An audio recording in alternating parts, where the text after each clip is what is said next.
Hi, this is Charles Hoskinson broadcasting live from warm, sunny Colorado. Always warm, always sunny, sometimes Colorado. Today is December 18th, 2021. How about that? We survived almost all of 2021. We're still here. We're still strong. COVID didn't get us. Politics didn't get us. National debt didn't get us. Life is good. I recently had the great pleasure of going to a meditation retreat over in the mountains, the Red Feather Lake Mountains of Colorado. And I really enjoyed sitting silently for 7 days. I did a video before I went and came back, shaved a little bit, cleaned up a little bit, came into the office on a Saturday. And last night I wrote a blog post about my experiences, and I'd highly recommend you guys read it. It's old blogger blog. I don't refuse to use Medium these days. I'm just not Silicon Valley enough. I'm kind of old school. And basically, I outlined what I experienced, what I learned, why I thought it was worthwhile, and why others should do it, and the things that you struggle with while you're there. At least I struggled with while I was there. But coming back, I really noticed some profound changes. I'm far more focused. For example, when I wrote that blog post, it took about 4 hours to write. And I started at 10 p.m. last night because I was doing so much stuff. I had 8,000 messages when I came back. 8,000. I had locked my phone in my gun safe. So I come home and dogs are greeting me. I open up the gun safe and turn on my phone and it just goes, oh no, this is going to be a long day. So I started going through all the Telegram messages and the emails and Slack and all this stuff. Oh, so much. And then I got through most of it by about 10 p.m. And I said, I'll save the rest for tomorrow.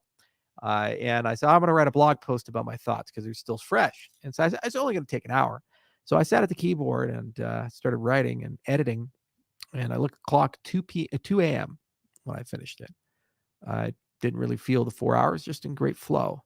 And that's the first real takeaway was outside of the spiritual health and the emotional health and developing better coping skills was just the profound improvement in cognition and focus and ability to be in flow. I didn't anticipate or expect it to be as profound as it's been. And it something is that I think I can keep up with and maintain and make some lifestyle changes to accommodate that. The other thing is that I've noticed that I just don't get really that stressed about a lot of stuff. Going through those 8,000 messages, all kinds of horrible things I have to deal with, or just insane things I have to deal with. Like for example, some of you guys know I own a Black Hawk helicopter. Cat's out of the bag on that. And it's an amazing piece of machinery. It's the safest helicopter you can own. And unfortunately, it can't fly it anywhere. It's under a restricted category with the FAA. So you can only use it for agricultural use, and I needed something for dual use because my ranch has lots of wildfires, and so something you could attach a tarantula bag to and fight wildfires and medicine bow. But I also needed transport helicopter for people to ferry them around and so forth. And I said, well, I don't want to, die like Kobe Bryant and burn to death. So it'd be good to get a helicopter that if you crash it, you have a pretty good shot of surviving. And that's one of those that plenty have crashed and plenty have walked away to tell the tale. Perhaps some people listening. So anyway, it's on a restricted category, and it looks like we're in for a 2-3 year fight to get it to a point where we actually have passengers on it without having to bend over backwards. And there's just no reason. It's just nepotism, bureaucracy, and politics. Because if it goes to general availability from restricted, then the other defense contractors are going to lose sales of their platforms to civilianized Black Hawks as the Black Hawk gets faded out for the Defiant. Stuff like that would bother the hell out of me. The bureaucracy, the madness, the insanity of it. At the meditation retreat, I had to wear a mask 12 hours a day in a damn room, breathing. Like your only thing is to breathe, and they're putting something that obstructs that. And you're just thinking about the stupidity and bureaucracy and insanity because everybody at the retreat is vaccinated. We had a proof of vaccination and had to show our cards, and we're all isolated there. So after 3 days, there's no inflow, outflow of people. Everybody had a COVID test, probably pretty good chance that we don't have the disease. And even if we had it, we're vaccinated, so it's not going to do much to us. Still have to wear a mask while meditating silently, sitting in solitude. It bothered the hell out of me for 3 days. But then, I felt a lot better. And I started realizing that it's just a challenge to overcome. And, nobody there has any control. It's just county consideration, state of Colorado consideration. And people above the pay grade are making these arbitrary bad decisions. Well, I hold it out against the people there. That type of stuff. So really enjoyed. Anyway, a lot more to say. I highly recommend you guys read the blog post, but I figured I'd go live on Saturday and talk to you for a little bit, get to some of your questions. And I absolutely agree. Charles is such a soy boy for the state. Oh, come on, man. I'm not a soy boy for the state. Okay, let's see here. Looks like they aren't working in New York City yet. Fucking tell me about that. How about those safe and effective vaccines? Hey, Charles, great to see you. I like the rugged beard look, man. Yeah, I did too. The problem was that, that thing was getting dirty. Food get trapped in it and so forth. I was doing a fast, 4 days. I didn't eat. I come out, first meal I had was barbecue, which was not a good idea. But I said, come on, I love barbecue. Whole beard was just soaked with barbecue sauce and all that nastiness. I'm scrubbing it out. Fuck this. And I shaved it, cleaned it up. If you don't like it, it grows back. 721 people losing hope. How so? That's the other thing is you have to do this mindfulness stuff. You have to have a practice for these kinds of things because there is really just so much toxicity right now on the internet and so much toxicity in society in general. And I wrote that in the blog post where I was talking about how much stress and a lack of empathy, very critical criticism comes your way. And in many cases, it's completely unfair. Now, in some cases, it's very fair. If delays happen, okay, people can be angry about that. Markets go up and go down. If some people have been on the wrong side of that, I can understand why they're a little frustrated and they want to vent. Sure. But some of the criticism that comes out is just out there. We're now getting by some Twitter people blamed for war crimes in Africa. I've never been called a war criminal before. That's a new one. I'm like, guys, I sell software. What's going on here? But, that's what they're doing. The fact that you own a fucking Blackhawk makes me love you even more, Charles.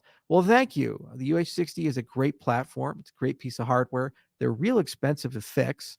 I found that out. Those fucking titanium blades are ridiculously overpriced, but usually you can haggle and trade and wheel and deal. Thank you for making the world a better place with your Blackhawk helicopter, Enormous Ranch. That's an example of a passive-aggressive comment. Perhaps you should go and meditate. Mm-hmm. The Netherlands shutting down for Omicron. Yes. All the data coming out shows that while it's more infectious, it's less virulent. And everybody's already vaccinated. So when they get it, they almost always have a mild case. So isn't it a good thing that a mild form of the disease is spreading around? Because it's like the booster shot. When you get it, you get broad spectrum immunity to many variants and strains. Oh, well. Let's not use any common sense. How's the road full peer-to-peer going? Absolutely great. I'm very excited about it. We've written 2 blog posts, and there's a lot of good progress. And shout out to all stake pool operators that are helping us test it. You have to be super careful with network changes. That's one of the very few things that can actually destroy the network, break it, and create partitions if you screw it up. And the network has to be co-designed with the consensus layer. So you have to be very careful about these things with proof of stake, less so with proof of work. There's a lot of stuff in proof of work where you can segregate the two and it doesn't create any problems. But proof of stake, there's a lot of interdependencies there. So it's been difficult to come up with a perfect peer-to-peer protocol, but we're pretty happy, pretty confident with the design. And it's been great to work with the people.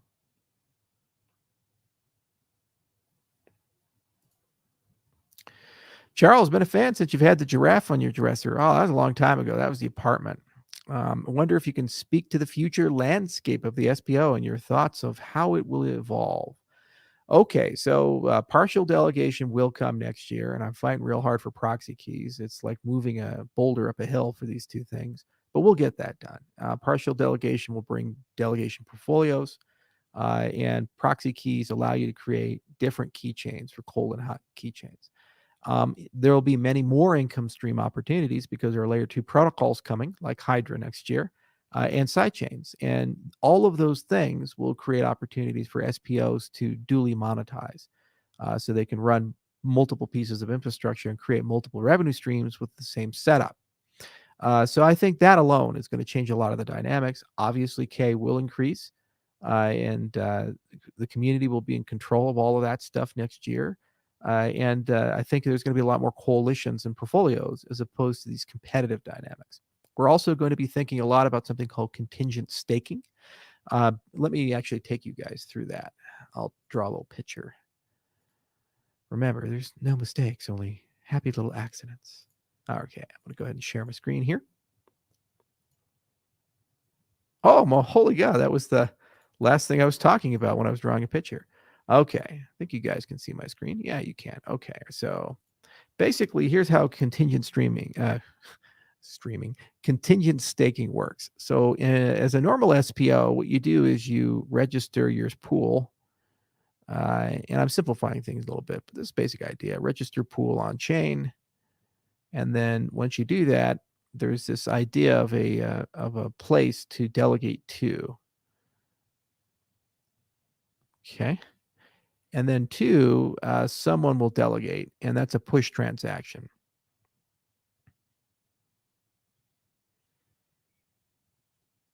And that's push. Okay. So how that works is, let's say Bob is the SPO and Alice is the delegator. She'll submit a transaction to delegate to Bob. And Bob will wake up and say, yay, all right, I just got Alice's delegation. Well, this is one way, this relationship. Bob doesn't have the ability to say, oh, no, I don't want Alice. No. Because she lives in Iran or North Korea or something like that. Bob doesn't have that capacity. And then the other thing is that we have problems with things like ISPOs, for example, where maybe you want to blacklist the United States. So you have this idea of compliance. You have to ask, like, well, where does Alice live?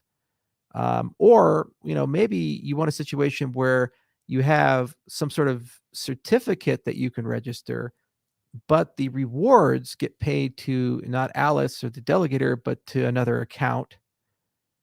And maybe the fees don't get paid to Bob, but they get paid to Jim or something like that, or split.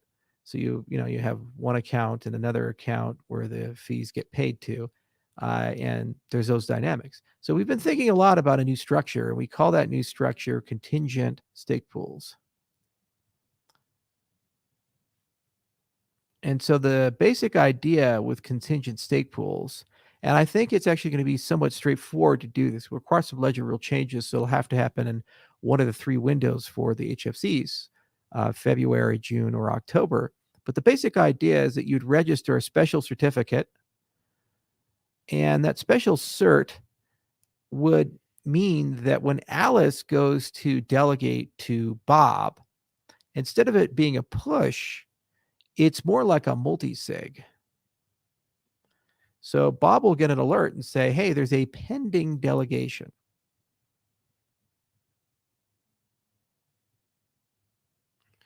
And what do you want to do with it?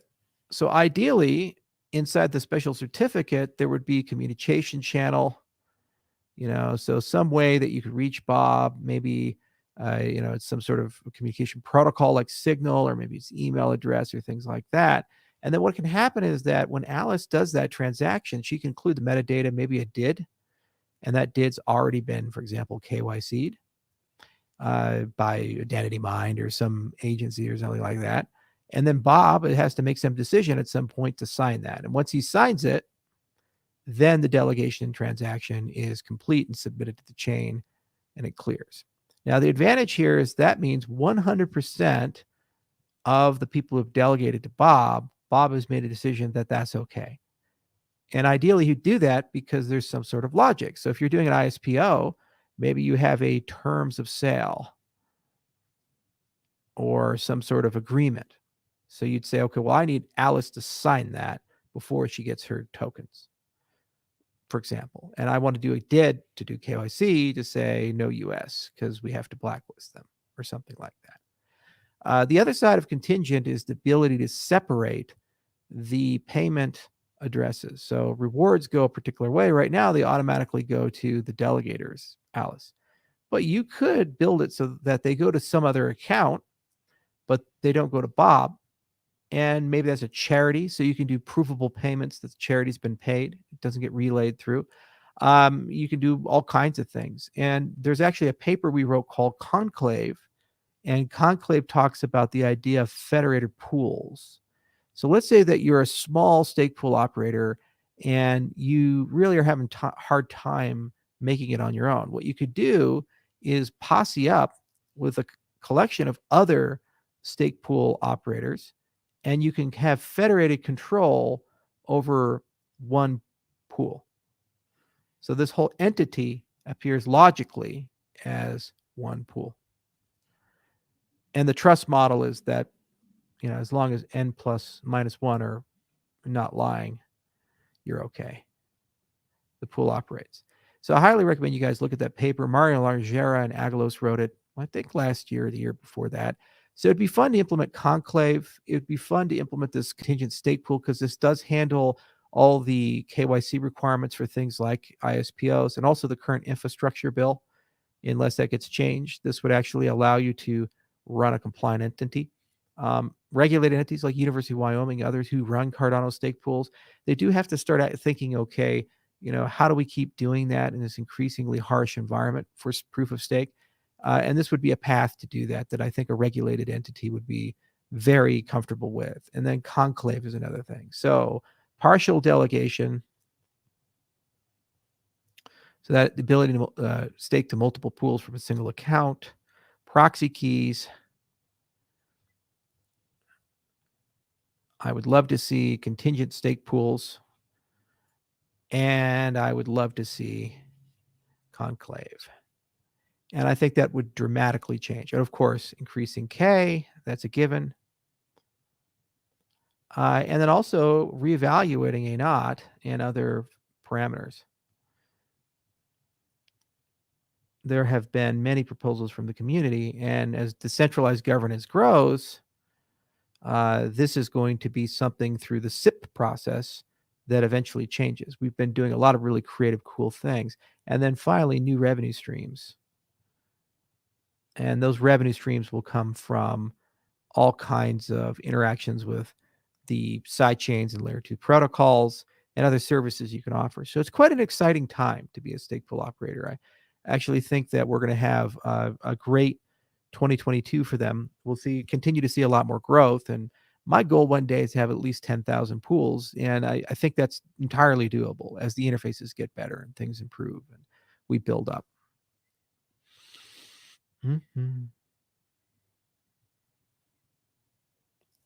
Yeah, exactly. This is an example of perception and reality. Frankly, Cardano has never been stronger in any sense of the word. From every metric you could measure, from transaction volume to dApps deployed on Cardano, which there already are, to use utility adoption, the fact we're so close to our mission of finally disrupting the financial sector of Africa. We actually have direct line of sight to how microfinance is going to work next year on Cardano. Stablecoins are coming, algorithmically stablecoins. So I don't understand why people say, oh, it's a failed project, or we're so slow, or we've accomplished nothing. Just by looking at the facts throughout this year of what's been accomplished, what we've built, and how strong the community is and what they're building, the community's building, it's stronger than it's ever been in the history of the project. But hey, it is what it is. Your sound is not optimal. Is that your sense, guys? Can you guys hear me?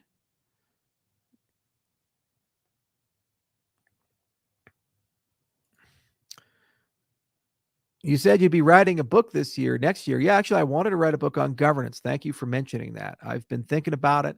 I've talked to a lot of people like Jeremy Pitt over at, I think he's at Imperial. I talked to John Buck.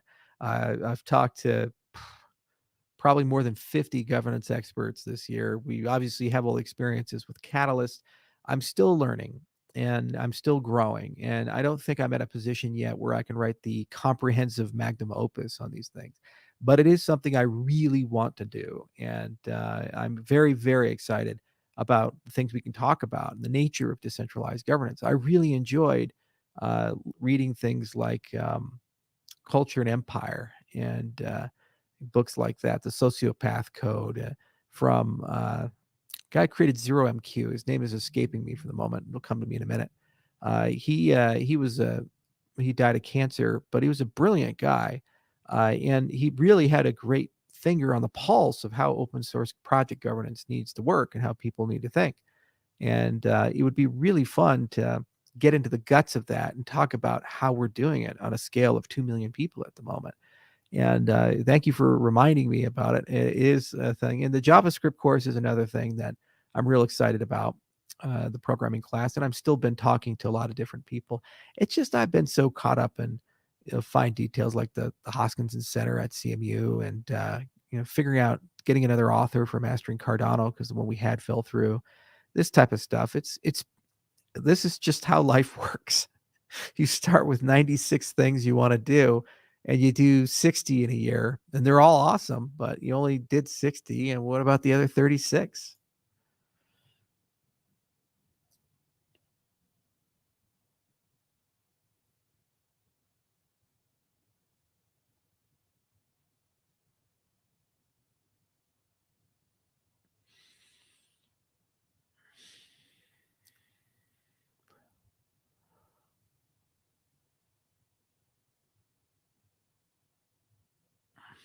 Any news on offline payments via secure chips? Well, the place we were going to do that at was University of Wyoming. And the lab in particular, blockchain lab there, they've been moving in slightly circuitous and serpentine directions. And while some progress has been made, it's not at a position where we could, in any sense, the word turn it over to a team to commercialize and bin. So it is something that we need to get done, and we've been thinking about it. And unfortunately, the lab just isn't where it needs to be because of a variety of reasons. COVID really did slow things down in those circles. And it's also some recruitment, and then just there's only so much you can do. It's back to that 60 to 96. But it is definitely something that's on the horizon, and it's a necessity, in my view, if you want to actually accept cryptocurrency offline.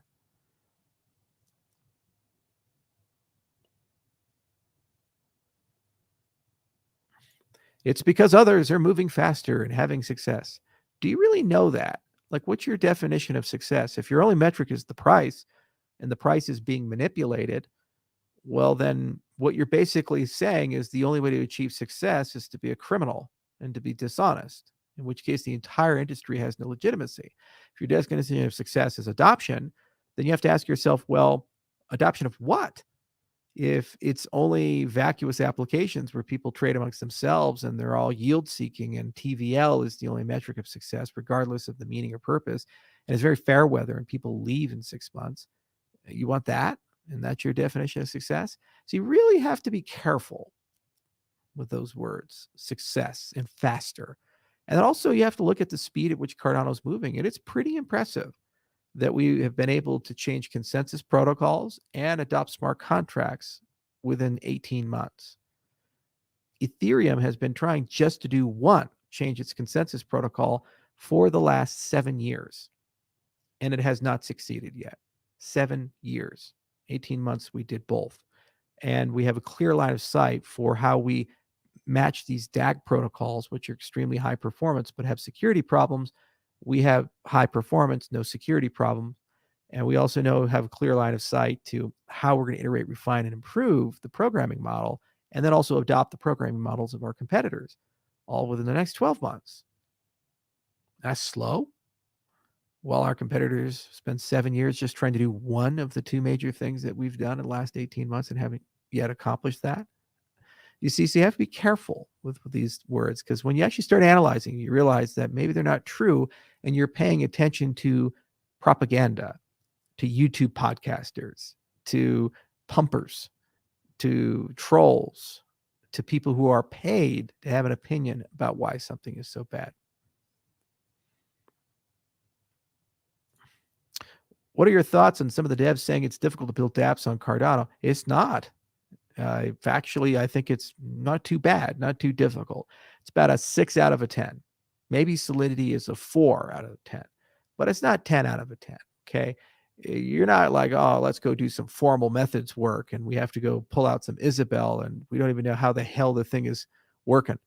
No. This is fine. And we have real empirical evidence from that, from the Discord with thousands of developers on it, from the Cardano Stack Exchange with the kinds of questions that are being asked, to working with dApp developers directly, part of that collaboration in Acidic. And in every case, the limiting factor has not been pedagogy, understanding. It's insulting to programmers to say that they can't understand the functional paradigm. You guys have ever used map and filter and reduce? You've never used a mutable variable, a final? You've never done that? Okay. I don't know where the fuck you got your computer science degree.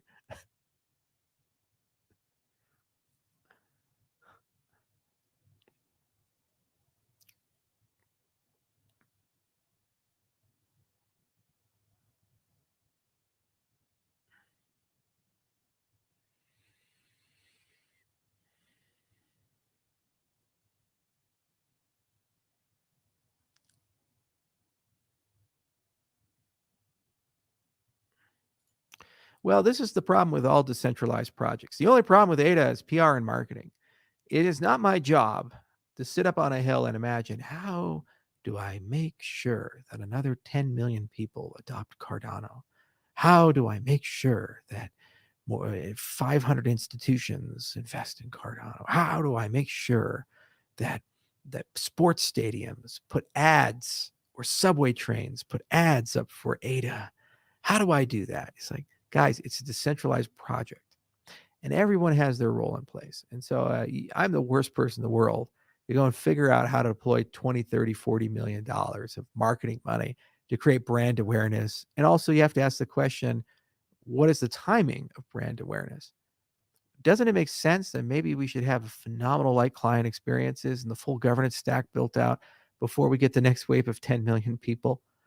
Probably a good idea. It doesn't make sense that the dApp ecosystem evolves a little bit and the pedagogy evolves a little bit before you get the next wave of people in, or else you really can't manage that growth.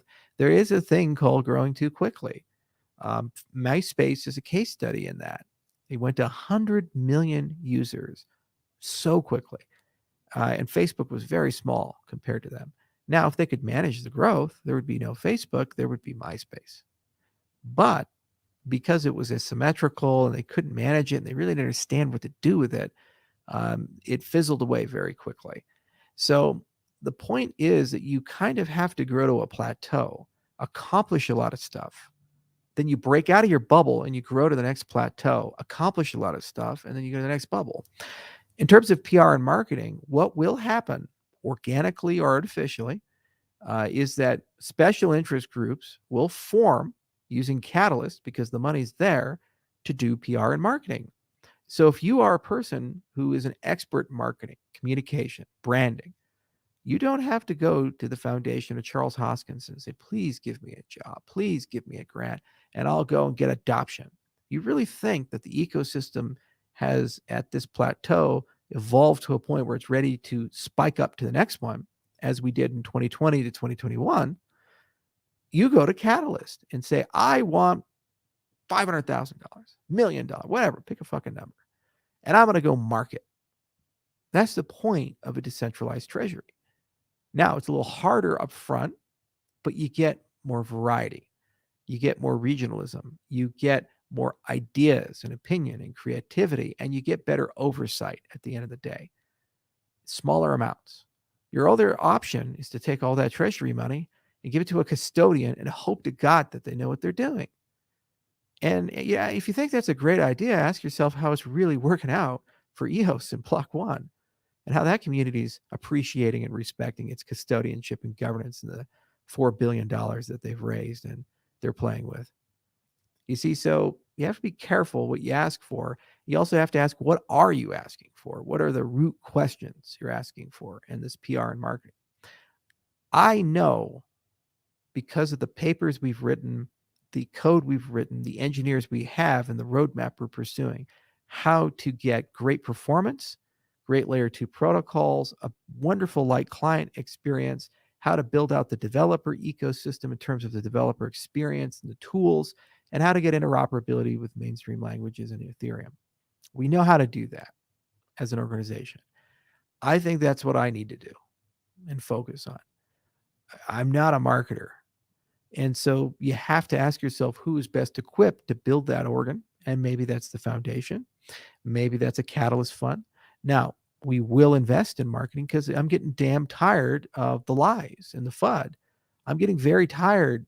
For example, just while this week I was gone, there was an article published that made great rounds on Facebook that said there's a critical flaw in every single Cardano smart contract suffers from it because an independent security researcher found an vulnerability in the way that some people, not all people, some people have been writing their smart contracts. Let's be clear.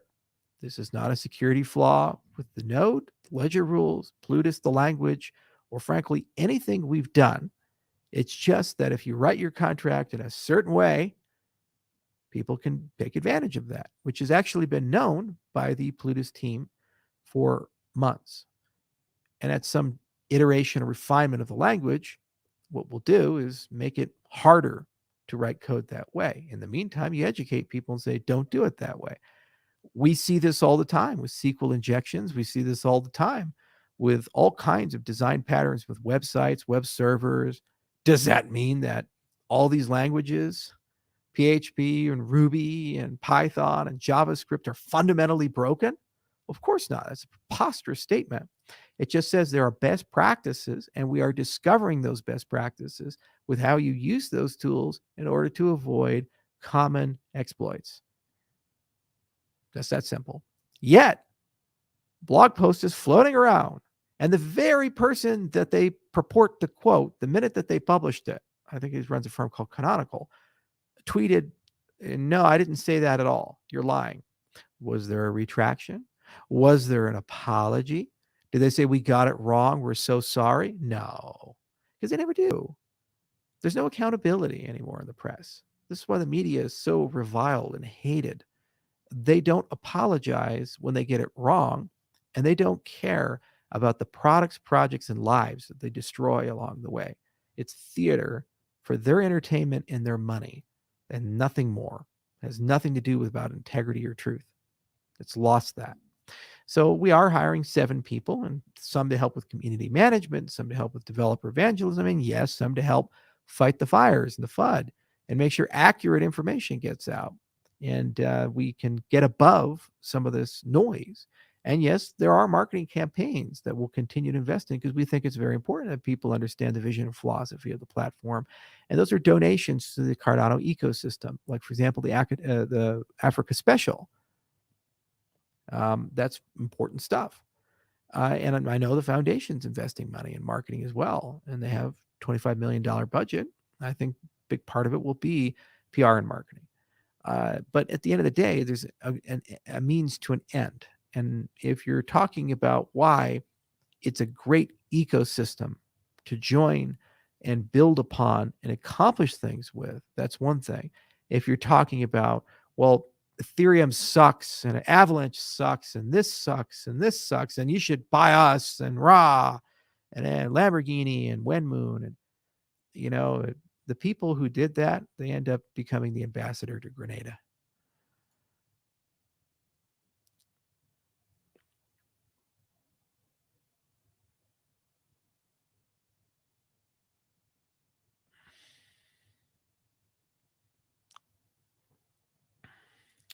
Oh, yeah, that's an interesting question. Charles, why are you and IOHK giving special promotion treatment to Meld and the Sunday Swap? Your influence is creating a centralized marketplace and making more competition unfair for competing projects. This is the problem when you have this commercialization custodial issue. We're not giving Sunday or Meld special treatment. The reality is we've been talking to, I think, 3-4 dozen different DApp providers, and we've been co-developing, working with them to kind of understand more about the model. Right now, it looks like the nearest launches are going to occur with things like Sunday Swap, and those are going to put the highest degree of strain on the Cardano network and have the highest potential either to showcase the benefits of Cardano or showcase problems. So it's in everybody's best interest, the entire ecosystem, that these first wave of DEXs and these first wave of DApps have a good launch experience. Otherwise, the problem is we're going to get hammered by very negative, dishonest press, as we saw, for example, with MinSwap and this whole one transaction per block lie.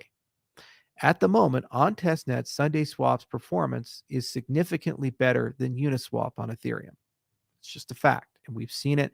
We're empirically demonstrating it.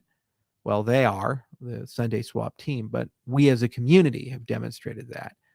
And that's just example. And there's been a lot of back and forth, and already a lot of design ideas, the ways to improve the Plutus application backend, improve the Plutus language, and things we can prioritize as we roll out pipelining and input endorsers to make it easier for them to operate.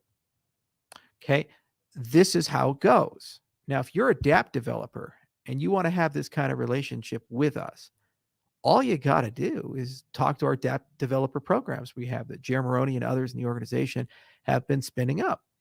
And you know what will happen is you'll start having direct conversations with Jean-Frédéric in our development teams and the Plutus core team at some point. And there's a way to collaborate back and forth. And those channels are known. We know a lot of these guys from the Plutus Pioneers program. So it's not about favorites. It's like the love is spread around. All people can have the love. It's just about asking, okay, what's near horizon and what do we need to make sure the ecosystem can absorb so that there's a good launch, good experience, and that people can honestly see the best of the platform instead of learning their way in. Now, we could just be completely hands-off and say, okay, we're going to take a position of absolute neutrality. No one can talk to us. We'll say nothing, like the IRS does with your taxes. You go to them and say, I'm not quite sure how much I owe you. Can you help me? It's not our job to file your taxes. But if you get it wrong, we punish you. Rah. And keep 7 years of records in case we audit you. There's 86,000 people that are carrying that mentality coming in. So it's not our job to be the IRS. Yeah, we could be. And I don't think that's any good for the ecosystem because first, it's going to slow down the evolution and progress of Plutus. Second, there's going to be a wave of dApps which aren't so good and people will lose money. There's already stuff that's coming that may be questionable. And third, if we want people to get on board with the certification program and have a big wave of certified dApps, we kind of need some leverage in that relationship. We kind of need a little carrot and say, hey, maybe we help you guys out a little bit with, auditing your smart contracts or doing code reviews or, sharing algorithms or these types of things. It also gives us a say in potentially convincing them to open source part of their code and make part of their code public and visible. So we create community best practices that occur. So if you give, you can request. If you give nothing, you can't. It's just that simple. And it's not about favorites. It's just simply about getting the first wave out successfully. I don't know about you guys, but I am damn tired of being attacked and lied about. I went to a fucking mindfulness retreat for a whole week just to undo the trauma of the last 8 years and all this stuff. It's damn relentless every day. And the most frustrating is the stuff that's not true. It's one thing when someone criticizes you because you own it. Okay, sure. You don't like my shirt. You don't like the glasses I wear. You don't like the lobster on the mic. You don't like my introduction. Okay, his opinions, whatever. It's another thing when they know they're lying and they do it anyway, and the media reports that they carry it, and we have to firefight for an entire week. And the problem is that as dApps are turning online, because smart contracts are here, every week there's a new flavor to talk about. And if every week there's a CoinDesk article or Cointelegraph article that says, oh, look how bad they are, look at all this stuff, look at the security flaws, that stuff sticks over time. It's like molten tar. It's really hard to scrub off, and you have a lot of burns after you finally get it off. Okay, and I don't want that for the ecosystem. So, what do? Well, I think we've created a very measured approach. If people come to us and ask for help, and they're at a certain scale and maturity, and it's very clear that that project is launching, and in many cases endorsed by the community, either through a successful ISPO or through a successful catalyst raise or some other social signal that you, the Cardano community, seem to like these people, it does make sense to say, okay, yeah, have conversations with our engineers. Yeah, okay, have some conversations with our science people. And also the architects in the platform who are trying to plan out the 3 hard forks so we can figure out what we need to prioritize for February and June to try to make your lives a little easier so you have the strongest possible launch and thus the biggest possible benefit to Cardano. Doesn't that make sense? Now, we don't go ahead and say, well, you come in, but not you, and you're an asshole, and I don't like you, you're a poopy face. We don't do that. No, it's just about saying once you get to a certain scale, there needs to be some organ. Now, that's a trial run. And what happens is over time, what you can do is federate and decentralize those things. It just happens we're the domain experts on Cardano because we invented it. We built it. So we understand it. We know every line of code. We wrote the code. We know every formal specification. We wrote the specifications. We know how the protocol works because our company with great collaborators wrote the protocols and they went through peer review. So it's the single most qualified entity in the world to in any way opine on how these things operate and where things can go wrong is probably our people. And so if we share that knowledge, all it means is the first wave of dApps are faster, more efficient, less likely to fail, and ultimately showcase the high points of the platform. Now, that doesn't mean they're perfect. It doesn't mean they won't fail. It doesn't mean they won't have problems. It doesn't mean they won't have bugs. It doesn't mean they're secure. Nothing can give you complete certainty there. Okay? It's a game of numbers, and it's a game of probabilities. It's a game of inches, and that's what we were doing.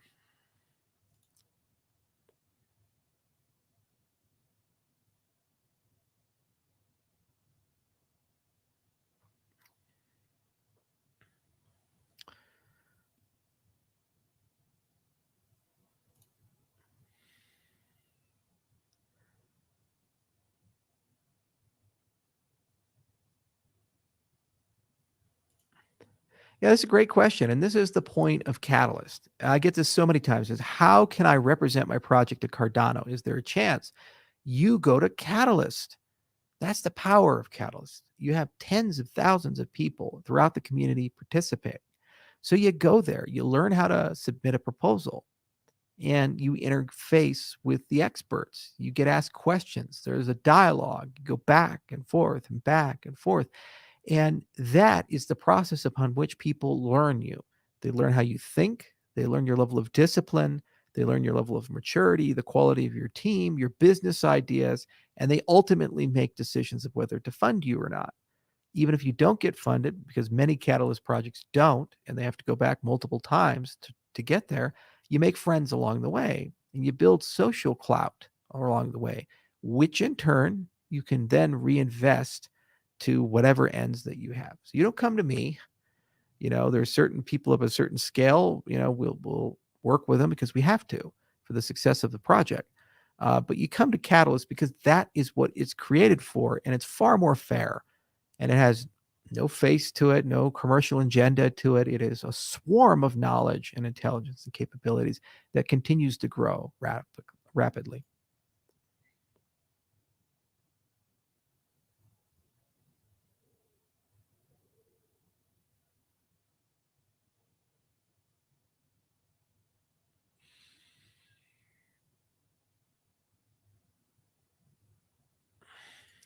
That's an interesting question. I am blind and want to know how you are working to make sure dApp developers are building accessible dApps. The future must be accessible. Yeah, it's a really interesting question of how do you design around a deficit? For example, there can be cultural issues, there can be knowledge issues, there could be disabilities like hearing problems, in your case, vision problems, also neurological concerns or issues. For example, some people may be prone to seizures if they see certain light patterns, and that's why you have seizure warnings on certain games. Or let's say you're quadriplegic, you can't touch the keyboard, can't access it. So the question then is, what is the standard operating procedure for accessibility? And it's been a big question in the web for a long time. The W3C certainly talks about it, everything from color patterns that are more gentle with the color blind to things like, for example, accessibility for blind users. Just something as simple as putting alt text in a image. So when you're using a screen reader, that the screen reader will actually be able to tell you what the images are. Now, dApps are no different than websites and cell phone applications and desktop applications in that all of the accessibility schemes that we use there also can be used in the user interfaces of dApps. But this is a great example of something that can get lost in the weeds. You design for your neighbor and yourself. There was a great YouTube video that showed the engineering disparities, I think, in Silicon Valley, where they had some sort of optical sensor for it was either a soap dispenser or a hand dryer in a bathroom. And the issue was all the engineers who built it were white. And so they were the training set for that data. And so when a white person put their hands under it, the dispenser would turn on. But if a person of color came in and put their hands there, the computer algorithm hadn't been trained with that set because there was no one available in that office to do it.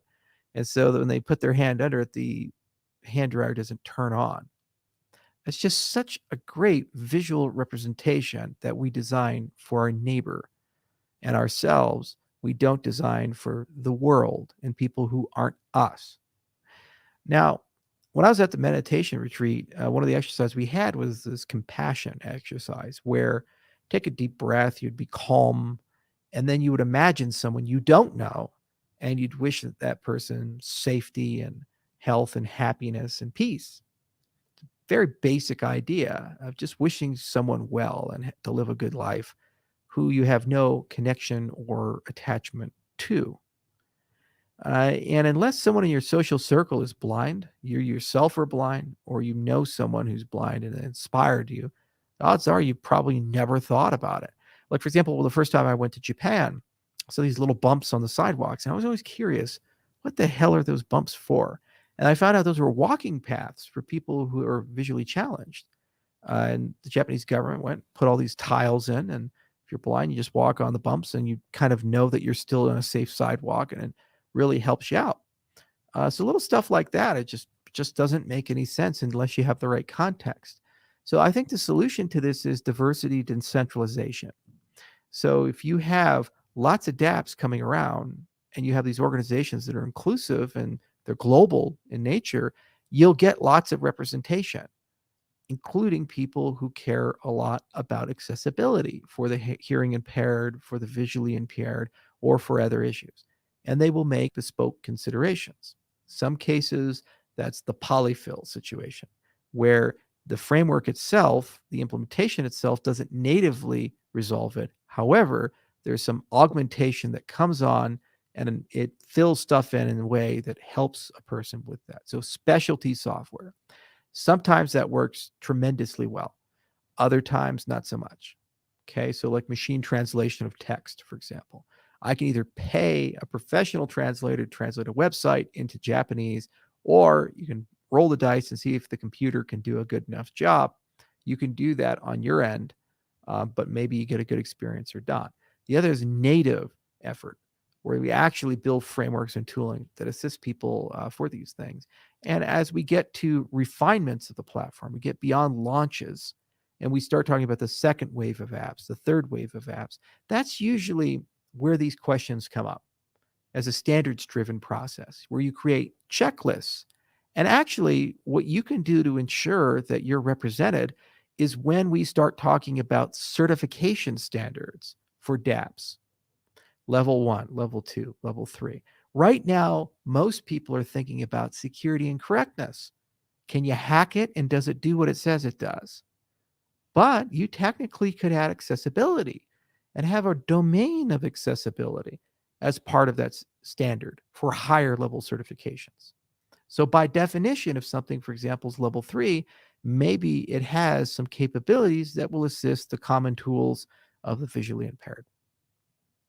That's probably a good compromise solution, and markets will push people in that way. Really good question.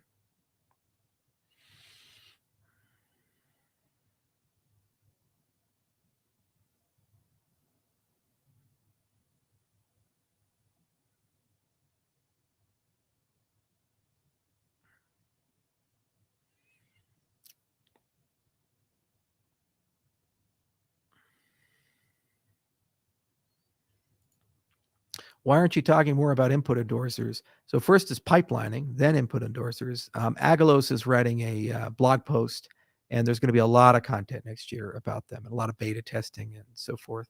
But this is something we've been talking about since 2016. It was actually in the original Ouroboros paper, and it's like our answer for the DAG protocols, and it means your capacity in the net in the cryptocurrency is only constrained by the network capacity. So it gets you that very high TPS rate.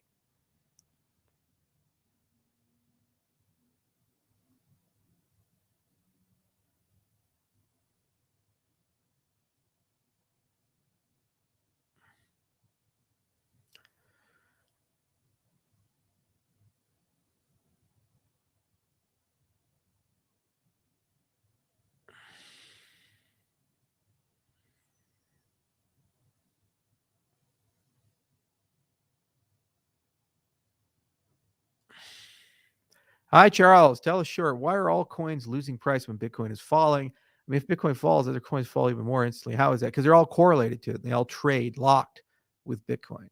So basically, imagine they're all climbing a mountain together and they're tethered to Bitcoin. If Bitcoin slips and falls, it drags them down too. And conversely, when Bitcoin climbs up, it drags them up usually. That's where we're at as an industry, and it's not healthy, and we need to decouple because there's a lot of merit projects that has nothing to do with the success or failure of Bitcoin.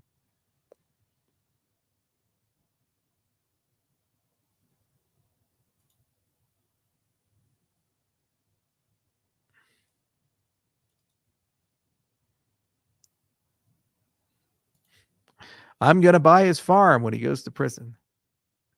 See, only a mindfulness retreat can give you the ability to smile when people say stuff like that. I really feel sorry for him. Imagine being that person just for a moment. Imagine the amount of anger and hate and irrationality that's there. No real friendships, no real relationships, no trust, probably working a shit job, not any respect, angry every day, making whatever is necessary to pay the rent if he can, probably lives in the mom's basement, and then playing video games all day, doing drugs, maybe smoking lots of pot, probably high right now, just to escape reality, because the real truth is that life is so terrible. And then upon self-reflection, realizing that it's so terrible because of himself. The suffering is adventitious. It's not external. There wasn't some law passed to make Otto an asshole, a malcontent. No, it was self-inflicted. So we should all have some empathy for this person and care for them, that they are who they are, and just really shed a tear and wish them well. Hope that they get out of it.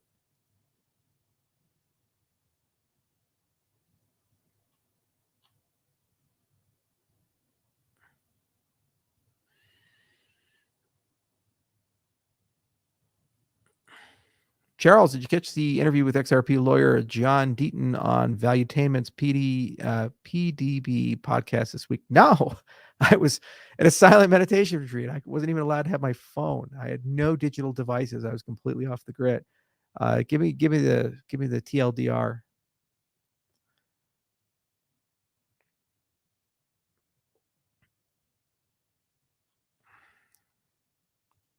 Thoughts on Justin Sun leaving Tron?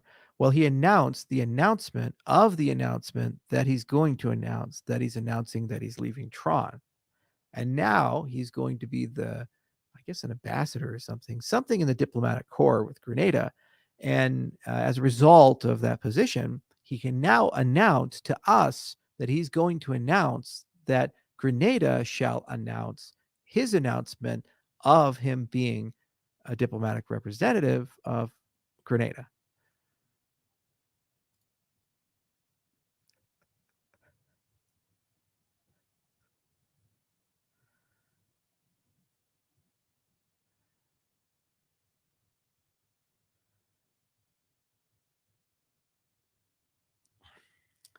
Will you be on Joe Rogan anytime, sir? Yeah, Rogan is one of those things. It's organic, like just like Lex Friedman or anything. It's organic. You don't rush Rogan. No. If I was in safari in Africa, I was in Kenya at the Masai Mara at Cotter's Lodge, and we were out just driving in the little safari vehicles, and I really wanted to see wild African elephants. I'd seen the ones in the zoo, but I'd never really saw like truly wild elephants. Yeah, it doesn't count when you go to these conservatories. The elephants at that point are humans. They have their routines. They're fed. You can touch them. The wild ones are just truly out there. So we spot a big pack of them, and guy drives and he's kind of looking around at the food because these Maasai people, they really understand nature, man. We found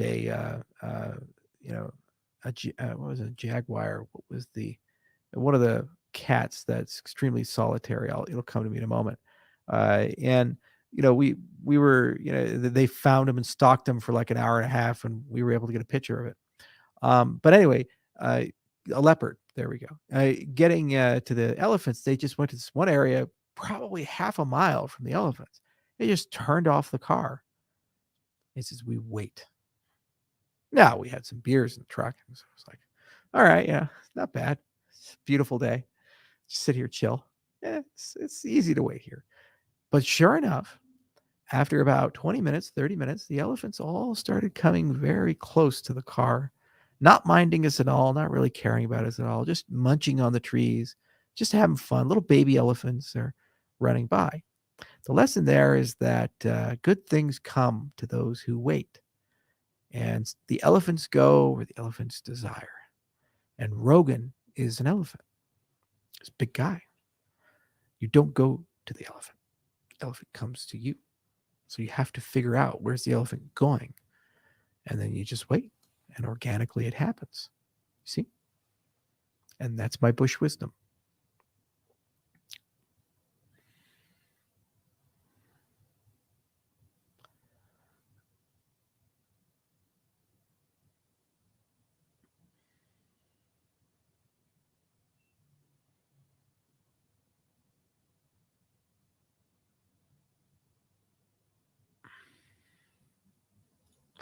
Oh no, he's apparently got spelling problems too. You have to put the apostrophe R-E. Okay? It's U-R. Your, not U-R. Not Y-O-U-R. It's Y-O-U-R-E. Come on. You can work at it. You can work at it. We'll start a fund for you, Auto. Get you the education that you need. Exactly. This guy fucking gets it. Greatness, they mad at you, but they spent over an hour watching you. What the fuck is up with that? Why, if you think these things, would you spend an hour of your life watching?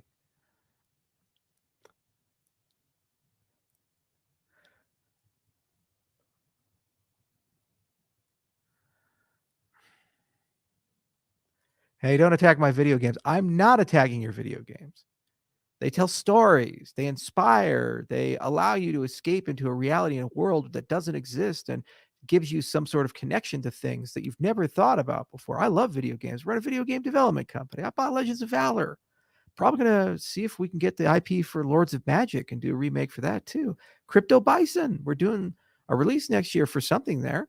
We're already talking to game studios and hiring people and so forth.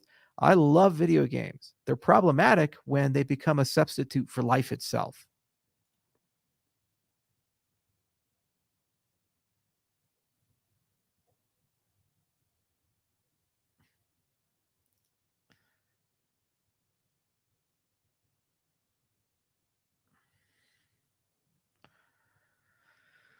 Mhm.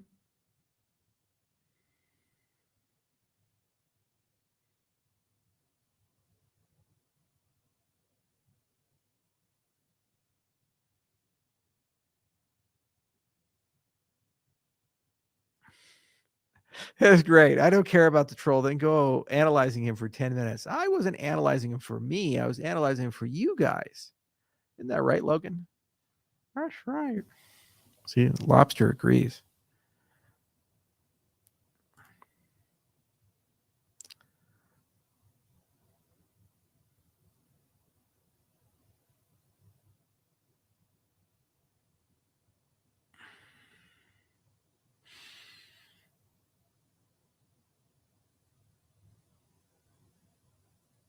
Ah, good question. Were you chaos, fire, death, error, life? Lords of Magic. Let's talk about that game. Came from Sierra. I think it was released in the late 90s, like 98, 99. It was a pioneering game. It was a single world 3D map called Urak, and there were 8 factions, and one of them, Death, was led by this nasty dark elf named Belkoth, who was a necromancer, and he flew around a giant bat. And his goal was to destroy the whole world for the god of death, Golgoth. So you could play in the stock vanilla game any one of the 7 other factions in a fight against Belkoth. But factions have oppositions, like water and fire hate each other, and air and earth hate each other, and order and chaos hate each other. Um, so what was so beautiful about Lords of Magic was that it had this RTS feel, but then it's also turn-based like Heroes of Might and Magic. So it was contemporary of Heroes 2 and Heroes 3 of Might and Magic, right in that era of the like the holy grail of those turn-based sim builder RTSs. And it just had stunning artwork for the time period, and one of the best video game soundtracks I think has ever been made, especially the air theme and others. The problem is it was laden with a lot of bugs. The special edition cleaned up some of the bugs, but unfortunately didn't get all of them. And there was a lot missing in the gameplay mechanics. They were overly simplistic. Only 3 resources: gold, crystal, and ale. And the city structures were very simplistic. So they were different. Like air is different than earth, but they were all the same. There was only 4 buildings. There was the temple, the magistrate, the tavern, and there was one other. Let's see here: temple, magistrate, tavern. You buy fame somewhere. Marketplace. Yeah, that's right. You get your fame, which is a meta resource that gives you followers, and then you have your gold from the marketplace, your ale from the tavern, and your crystals from the temple. Temple could also heal your party. It could travel around the overland map. So I always thought it'd be super cool to do an enhanced edition for the game and add in a lot of the mechanics that one would expect a game like that to have, and just update the artwork and create a lot of lore for Urak. There was lore in the game, but it just was proto, like first draft, and you gotta dig with that stuff. And it was just such a beautiful world. Now, to answer your question, usually I play fire and I play air. Air is bugged. If you get the storm giants in air, the mages, auto calculate seems to think they're gods. So all you have to really do to win the game is that you'll just get 3 air mages, get them to about level 4 or 5, and then research lightning later, chain lightning. Once you do that, you go and fight a battle. Anything level 8 or lower, effectively, you'll win automatically with auto calculate. And then when you actually start leveling up and getting real power, you can use chain lightning. What you'll do is you'll fight the battle for the first 5 seconds. You'll spam chain lightning, kill tons of troops there, and then auto calculate. Even though you're out of mana, they still treat you as if you had a full mana, which means you can win every single battle in the game. And I discovered this exploit very early on, and I said, well, broken game. And so you just go take the life great temple, and you go take the great temple of order, because air sits here, order would be here, life would be here, chaos here, fall chaos through, there's earth there. And then for life, it goes up, and there's water, which was the most useless faction because they never built any real ship mechanics, and water was really heavily based there. So you're like king of the hill of nothing. which was sad. And you follow this way down, it goes to fire, and then death is there, and then death wraps around because it was a 3D map onto Earth. And then Earth leads to chaos, chaos leads to air. So you're the best strategic location with air because you have direct line of sight to three great temples. And if you're Earth, for example, you're too close to death, and that's the most guarded of all of them. So it's very easy to win with that faction. And fire was a lot of fun because fire had some of the most interesting troops, like the demons and the fire elementals, and some of the coolest spells, like the terrain trending spells where you can create lava fields and so forth. So it'd be a really fun enhanced edition to do. But frankly, I'm just so much more involved with Crypto Bison. That's really what we're focused on. And we're already having conversations about what to do with Legends of Valor, and we're kind of working our way in that direction.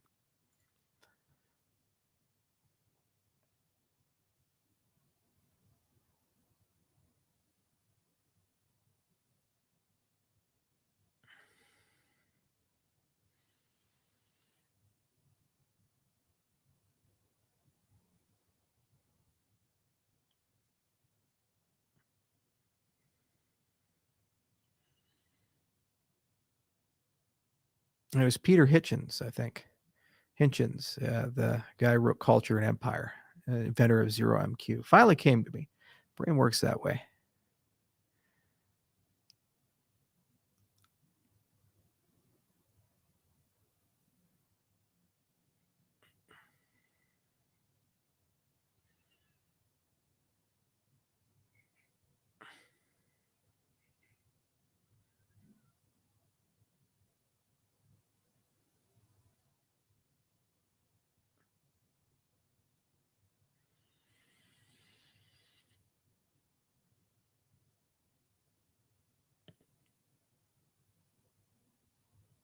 Yeah, this guy gets it. Lord of Magic had a great soundtrack. He really did.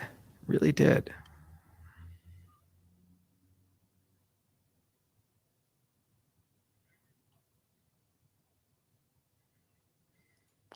Otto's still here, a masochist. Well, no, he's just waiting for his mom to give him a drive home.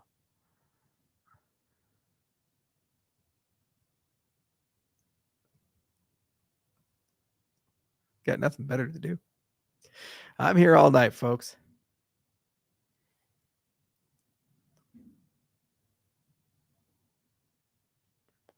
Do you have any goats on your ranch? I have both kinds. I have some goats and some pygmy goats.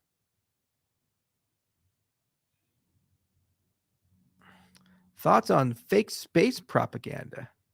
You got that little NASA liars thing. I'm willing to wager that you're either a flat earther or a moon landing denier. Okay. You have fun with that. I would just love for you to give me a shout out. I love you. Well, Viper 809, I love you too.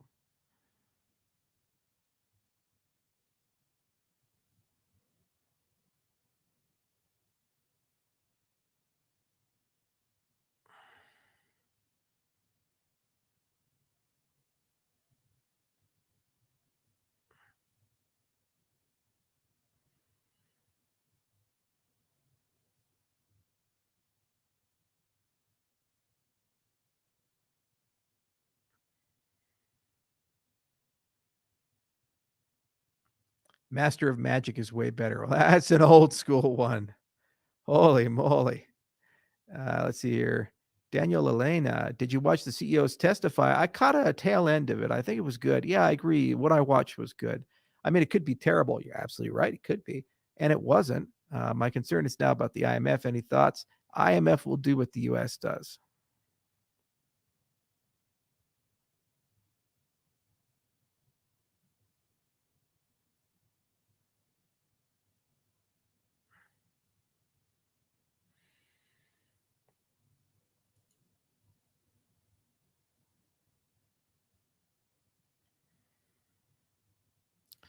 Celtic heroes are the best. Senua's Sacrifice. Hellblade. Can I get a shout out too, Charles? Big fan. Well, Nick, here's to you.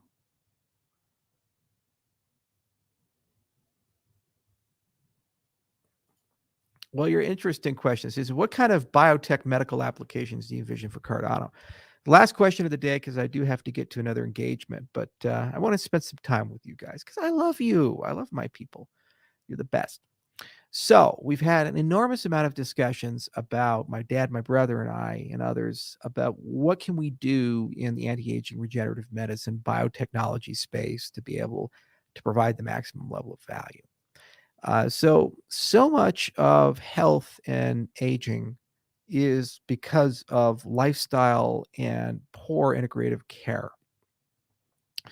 You eat too much, you smoke, you eat the wrong things, you don't exercise, you're not aware of certain things brewing, and so you let them get out of control, and they go from fixable to not fixable. You're not really getting the best healthcare when you consume care because care is transactional. They're maximizing RVUs. Doctors don't really have a relationship with patients anymore. In many cases, doctors are basically told how to practice by hospitals and insurance companies. Other people come and inflict that on them. So research is hard. I do that for a living with Cardano and IO, and we've built a center of excellence around academic research in a particular domain. Now, the first cognitive mistake you can get yourself into is believing that competence in one domain equates to competence in another. Every academic discipline has rules, culture, sacred cows, and all other things. And your knowledge in one doesn't necessarily transfer into the other. Now, in biotechnology, there's an overlap with software. Computer science is eating biotech.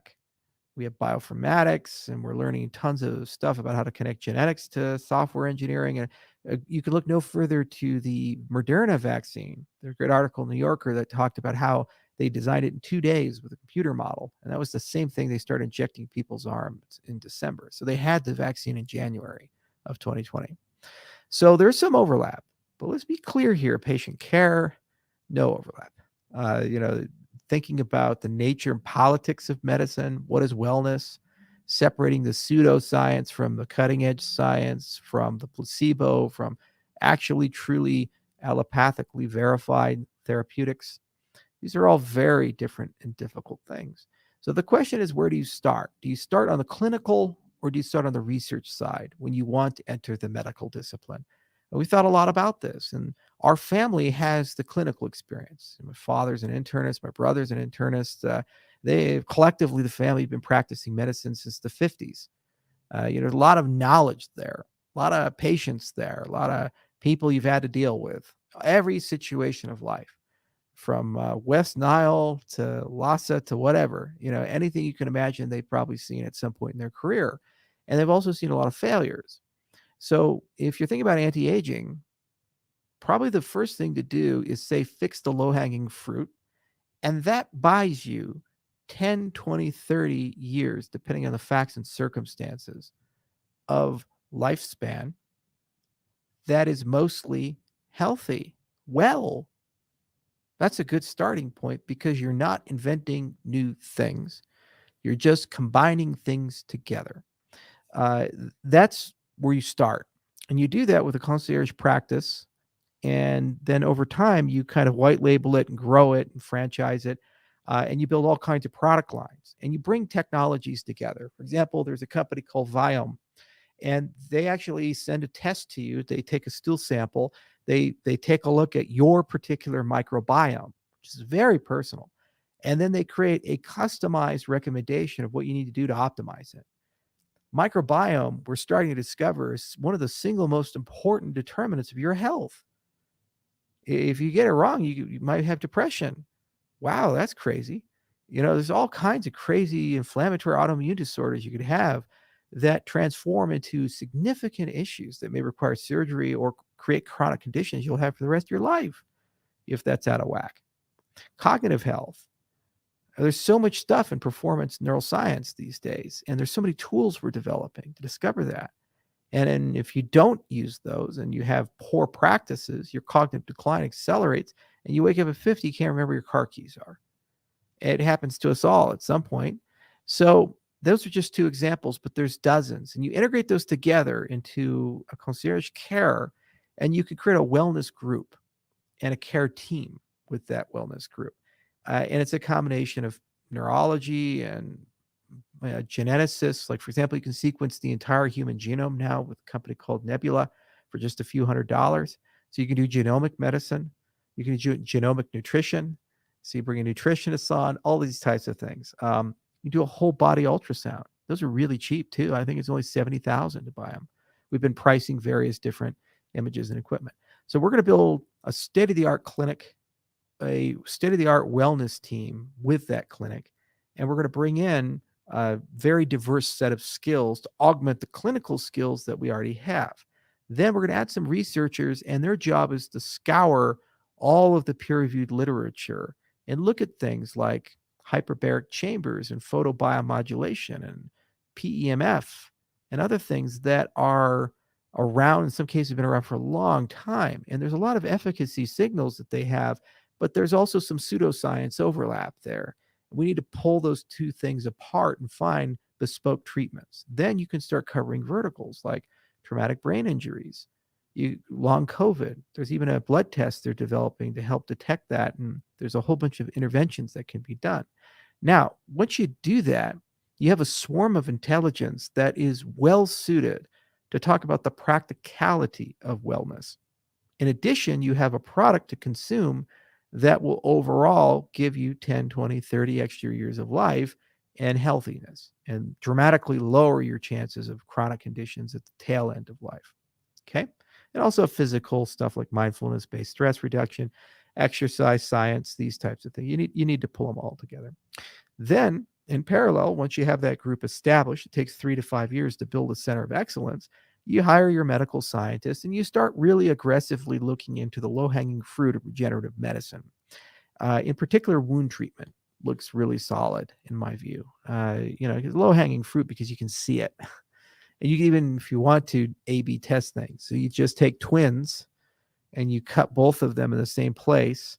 You have your placebo on one and you put the medicine on the other and you just see which one heals. And that's a pretty damn good control sample, I think. And tells you a lot about it. And they're genetically identical. So that's, even as an N of 2, it's a good set. So you can design all kinds of studies where you can do some pretty cool stuff. And it either works or it doesn't. And you can physically see that it's working. And there's an unending supply of burn victims, war injuries, and all kinds of horrific surface level injuries there. And there's great product lines like anti-aging creams and accelerated healing, diabetic ulcers, and so forth. So it's a big industry. And it turns out the same things that would close that wound and return sense and sensation to that would also be incredibly useful for antibiotic alternatives because these wounds get infected a lot. So you need to develop something to put there. And also you can go deeper into the body once you've developed that acumen. So the first wave of anti-aging there we've been thinking about has been around how do you build a team of excellence that really understands the intercellular matrix, really understands exosomes, really understands things you can put into gels that when you apply to a wound, those gels will also be antibacterial and potentially antiviral to limit the possibility of infection. And then combine that with other therapeutics like hyperbaric treatment, for example, which has been shown to accelerate healing. So that's phase one as you're building that center of excellence. And you can do clinical trials rapidly. There's a lot of BARDA money there. There's lots of things to pursue. Once you have that, you have a lot of domain mastery over synthetic biology and stem cells and all this other stuff. And as a result of that, you have the capacity to then move deeper into the body and start talking about repairing organs and other such things. That's further off, like 2030, 2035, 2040. But I'm 34, so I don't really have a huge rush in that. We have the luxury of time, and also you need for certain things to catch up. Meanwhile, your wellness group is evolving, and they're starting to create wearables and AI-assisted medicine, build peer-reviewed, put the peer-review process into chart review. So, because you're doing concierge care with these things, you can have doctors inside the group audit each other's charts on a regular basis. And then you can also do community-oriented care. So while you're not taking care of your core patient group or doing procedures within that group, you can give free health care to people in the community. And you also can be on the forefront of diagnostics, both imaging technology as well as laboratory technology. The reality is a lot of doctors are only aware of a small set of the tests that can be run. There's like the universe of all labs that one can do. They're pretty extensive. So if you bring some specialty in-house, then you can start discovering all these exotic things. And if you have the right laboratory, you can actually do them at a very low cost. And for certain patient cases, you can, especially complex conditions where you don't really have the right root cause and your differential is unclear, you can actually very much pursue that with vigor. As for imaging, when you actually look at the economic things like MRIs, especially 3 Tesla MRIs, it doesn't really cost too much to go from 1 to 100 images, scans a day. It's actually, it's not too bad. So for us, it just makes sense to build that wellness group and create a center of excellence there and really imagine what great primary care looks like in the 21st century. And then with all that domain expertise, we have a clinical basis upon which, a lens upon which to look at research. So we're starting in a practical sense. Then wound treatment seems to be the low-hanging fruit. I've had multiple discussions with many universities about how to do a public-private partnership like what we did with Cardano. For example, I reached out to my alma mater, CU Boulder, and they have a great Institute for Regenerative Medicine and good deans there. A lot of great success that they've had. So when the time comes and we have that medical scientist there, along with a team of scientists with him, like we brought with Agalos to IO, there'll be an Agalos of the Hoskinson Biotechnology Company, then we can start talking around what is a horizon 5-year effort we can pursue that will give us a therapeutic that can be FDA approved, or at the very least clear, or potentially offshore to faster regulatory structure, but still safe and effective, that can be used to be very transformative for certain classes of contingents. I'm very interested in the use of bacteriophages as an antibiotic complement or replacement, especially given that you can engineer them on the fly with all these new technologies we're developing. You can type them to the bacteria. I'm very interested. There was a paper, and I think it was Science or one of these journals that came out, was talking about regenerating nerves, spinal cords, and things like that. And they found a way to do that with a gel. And I was like, wow, that's exactly what you need for wound healing. So there's a lot there, and it's less about being the most creative person or innovative person in the world. It's a big thing about bringing ideas together and having the right basis to combine them with ways of checking. In the case of medicine, for the care of the patient, it's about the team, not the individual. Doesn't matter if your doctor went to Harvard or not. It's about who is with the doctor in order for the doctor to do a good job. And in the case of the paper side of medicine, it's about how often do records get checked, reviewed, analyzed, and scrutinized. And we keep asking the question, can we do better? What is the CQI process, the continuous quality improvement process for it? So that your standard of care is always elevating and you have KPIs to always improve, and you can intervene strategically when and where you see there are problems, either training problems or better therapeutic, whatever it is. So software is really eating that. AI is super powerful. I'm just reading of diagnostic scans, the ability to do AI annotation. It puts little red arrows around problem areas. It might be wrong, but then you say, well, the odds are statistically that if there's a red arrow there probably is something. So at least makes you look there, and you have to really look harder. And a tired radiologist at 5 p.m. just about to go to Christmas dinner might miss it because he's tired and distracted. But he has that red arrow. He's not going to be. He's going to focus really closely on that. And that prevents hundreds of mistakes. You see, so that's software side. Well, software also will help the research of these things. You can do so much more in simulation these days, so much more in the lab these days than you'd imagine before you get to the patient or even the animal studies. And I think wound treatment is a great place to start. So that's how we're going to build out that corpus over the next 3 to 5 years. And like IO, we'll wire in a lot of academic partnerships. It'll be a slow burner, but very meticulous. And it'll be fun because we'll have concierge practice. And you'll have a lot of patients that come in, and dad and brother get to be doctors and do doctor stuff and practice medicine because that's what they signed up for. That's why they got that pursuit. It's a very long road to do that. But they get to be real doctors that take care of the poor and sick. And if they can't pay, it doesn't matter. Okay, don't worry about it. And those who can, they cover the rest. And those who can, you have an intimate relationship with. Like, mobile medical van. It's basically a rolling room. Do procedures in and analyze the patient. You even do ultrasounds and x-rays in it and take labs in it. It's like an RV for medicine. Get one of those. You can do house calls and you can do any level of procedure. No one really has to come into the office. That's the level of care you can offer with concierge medicine. And you have much lower patient volume. Instead of 2,000, 3,000, a few hundred inside the patient volume. And then you offset that by the community care that you offer. And every time you bring a doctor in the group to scale up the concierge practice, the doctors are auditing each other because they're doing chart review with each other and these types of things. And they create collective knowledge. And then you create study time where they actually go through journal articles together like they used to do during residency. And they probably haven't done in 20 years because residency was a long time ago. These types of things. So in terms of applications with Cardano, any place there's a supply chain, a trust factor, a way we can improve the privacy of the medical records of the patient, and there's a blockchain-based solution, like, for example, Nebula, the DNA sequencing company, lets you own your DNA sequence. 23andMe doesn't do that. And they use a blockchain partner called Oasis Labs to accommodate that. All that stuff can be blockchain. If it's me, of course I'm going to put it on Cardano. And as the clinics grow and they scale out and they go to different cities, it could end up having hundreds of thousands or millions of patients in that paradigm.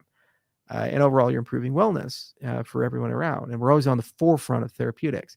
And then we have this burgeoning research group that, exponential growth starts slow, and then it really starts going fast. And those therapeutics are highly profitable. So they feedstock into improving the clinical side and feedstock improving the research lines. And then eventually you're building bioreactors and so forth.